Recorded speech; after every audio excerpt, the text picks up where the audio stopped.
Hey everyone, welcome back to the channel. Today, we're diving into something a little different, something that blurs the line between a prank and a nightmare.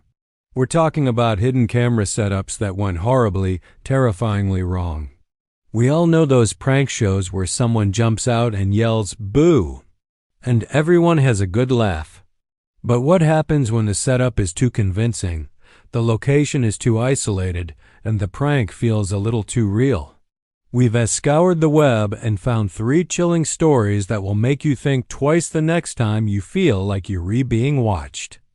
These aren't your typical jump scares. These are tales of psychological dread that spiral out of control. So turn down the lights, get comfortable, and let's explore the dark side of hidden cameras. Our first story comes from a group of urban explorers who decided to investigate the infamous abandoned Blackwood Manor, a place with a dark history and whispers of strange occurrences. The group, led by a guy named Leo, wanted to document their exploration for their small YouTube channel. They set up a few hidden cameras around the main hall to capture their genuine reactions as they explored deeper into the sprawling, decaying mansion. The plan was simple: set up the gear, explore for a few hours, and then review the footage. What they didn't plan for was what the cameras would capture when they weren't looking. They started their exploration, moving through dusty corridors and rooms frozen in time. Everything was going as expected: creaky floorboards, unsettling silence, the usual spooky stuff. After about an hour, they took a break back in the main hall. That's when one of them, Chloe, noticed something odd on the live feed from a camera they'd placed near the grand staircase. In the grainy, low-light footage, a faint, shadowy figure seemed to drift across the top of the stairs. They all dismissed it as a trick of the light, a shadow cast by a swaying tree outside a broken window. It was an old house after all, but the seed of unease was planted. They continued their exploration, pushing deeper into the servants' quarters in the back of the manor. They were a good 100 feet away from the main hall. While they were busy examining some old, rusted kitchen equipment, another camera, this one pointed at the main entrance, picked something up. The heavy oak doors, which they had struggled to close and bolt from the inside, slowly creaked open, then slammed shut with a deafening boom that echoed through the entire house. The group heard the slam and froze. It sounded like a cannon shot in the dead silence. Leo tried to rationalize it. Maybe a gust of wind forced its way through a broken window somewhere and created a pressure difference. But they all knew that was a long shot. The air was completely still.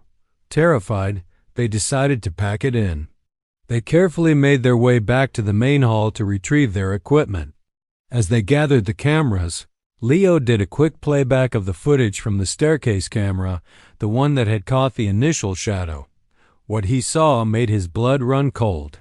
The footage showed the group leaving the main hall to explore the servants' quarters.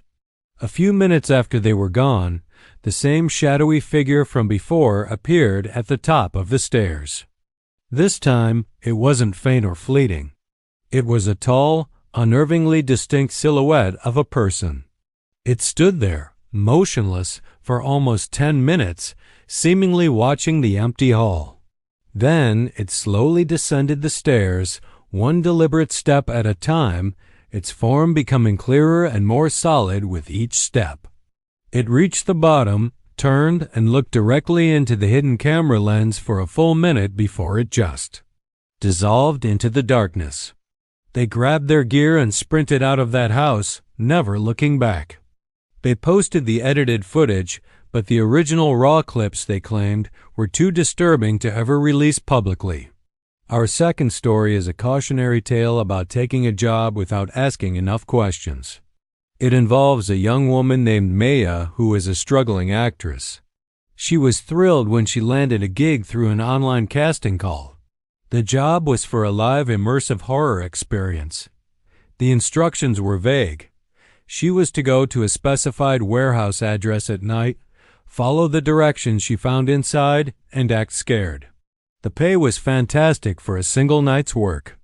She was told it would be filmed with hidden cameras for a new web series. It sounded a bit weird, but she figured it was just some high-concept art project or an elaborate prank show. When she arrived, the warehouse was dark and eerily quiet. A single envelope was taped to the door with her name on it.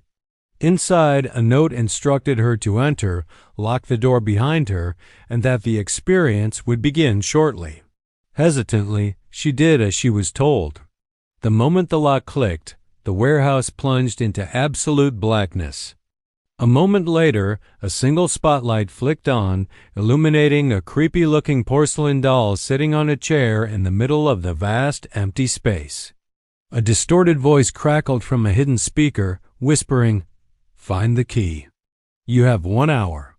At first, Maya played along, acting her part. She pretended to be scared, searching frantically for a key she assumed was hidden somewhere obvious. She figured the directors were watching, judging her performance. But as time ticked by, the atmosphere began to shift. The effects became more intense. Loud bangs would erupt from the metal walls, chains would rattle in the darkness just outside the spotlight, and the whispering voice would taunt her, saying things that felt personal, things she hadn't included in her acting profile. A chilling sense of isolation started to creep in. This felt less and less like a performance and more like a genuine trap. The line between acting and her real fear was completely gone. The breaking point came when the spotlight suddenly died and she was once again in total darkness. She heard footsteps. Not recorded sound effects, but real, heavy footsteps walking on the concrete floor, getting closer and closer.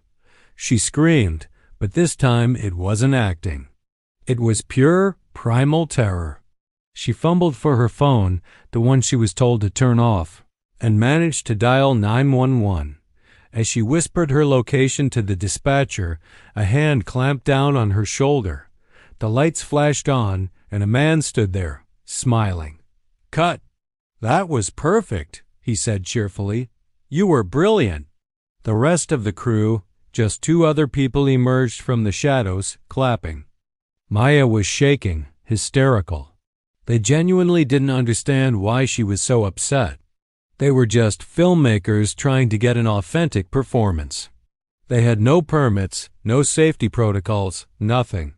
Maya walked away from the job, unpaid, but the experience left her with severe anxiety. She never took an online casting call again without verifying every single detail. It serves as a chilling reminder that some people will go to terrifying lengths for what they call art. Our final story is perhaps the most unsettling because it happened in a place where you were supposed to feel safe, a short-term rental. A couple, Ben and Sarah, rented a secluded cabin in the mountains for a romantic weekend getaway. It was perfect, cozy, remote, with a beautiful view.